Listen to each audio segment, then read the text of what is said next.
Ndagushohoje kandi nguhaye ikaze wowe wahisemo kubana natwe nk'ibisanzwe. Ikiganiro cyo nisobanukirwa naho njye ukibategurira nkanakibagezaho ndi Kedrick. Kuri uyu munsi tugiye kuganira kuri ekipe ya APR FC, aho rutahizamu wayo Ouattara yamaze kuba yagera i Kigali.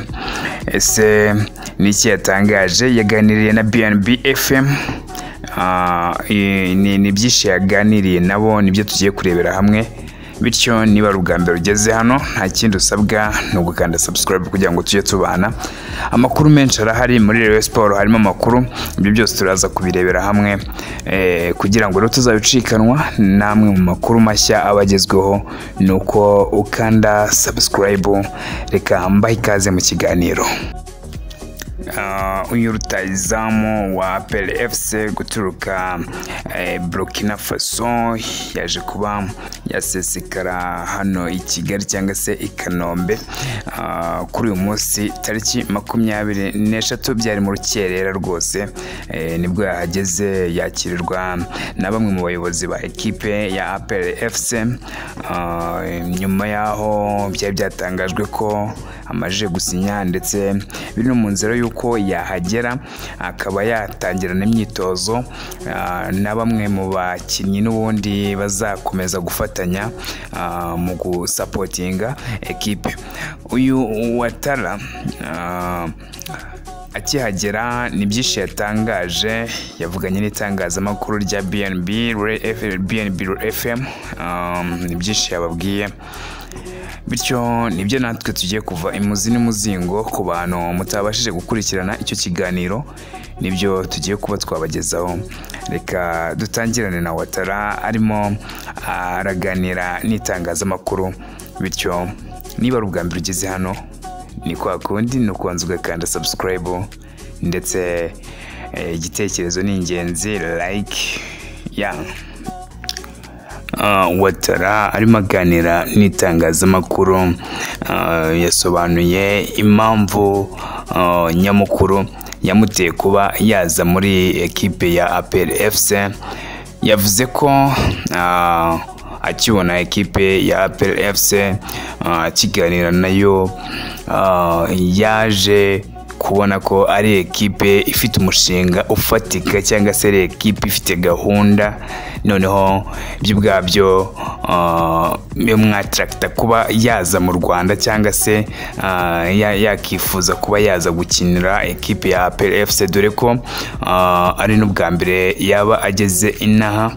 Bityo Ouattara yakomeje asobanura ko n'indi mpamvu yamuteye kuba yaza kuba yakinira ekipe ya APR FC ari ukubera ko iyi ekipe ifite abafana kandi benshi mu gihugu. Ibyo rero bikaba byamufashije kuba yakishimira kuza kuba yayikinira, ndetse akaba yanatanga umusaruro. Yakomeje avuga ko ubwo yerekeje muri ekipe ari byinshi agiye kuba yafasha ekipe, ndetse abafana muzamukunda cyane, kandi azatanga ibyishimo bihagije haba mu bafana haba kuri ekipe, ndetse bikagaragara ko amafaranga yatanzweho atazaba apfuye ubusa. Ouattara yakomeje avuga ko nyuma yo gutandukana na ekipe yawe yahozemo ariyo JS Kabylie yo muri Algeria, yaje kuba yajya muri ekipe ya Les Berkane yo muri Maroc, aho yitwayemo neza ndetse yanayifashije kuba yatwaramo ibikombe, harimo icya CAF Confederation Cup ndetse n'ibindi. Uyu rutahizamu usanzwe akinira ekipe y'igihugu cya Burkina Faso kuva tariki n'enye Kanama muri 2018 aho amaze gukinamo imikino 14 akaba yaratsinzemo ibitego 2.